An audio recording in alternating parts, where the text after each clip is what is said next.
मित्रांनो, मला एक गोष्ट सांगावीशी वाटते की ती ही म्हणजे की बघा, तुम्हाला पटतं का? मला सहज वाटलं की प्रत्येक मनुष्याच्या जीवनामध्ये या 3 पायऱ्या असतात. म्हणजे आयुष्य हा एक रंगमंच असतो आणि त्या रंगमंचावरती आपण 3 प्रकारच्या कला सादर करतो. त्याच्यामध्ये एक पहिली कला आपण सादर करतो ती बालपणामध्ये, जे लहानपण संपल्यानंतर दुसरी कला, दुसरी स्टेप असते ती तरुणपण आणि तिसरी असते ती वार्धक्य, म्हातारपण.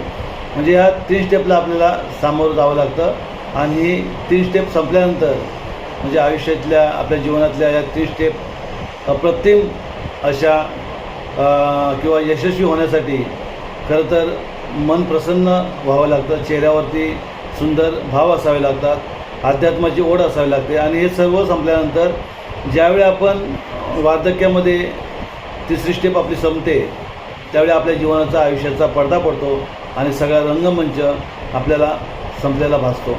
ओके, बरोबर आहे ना?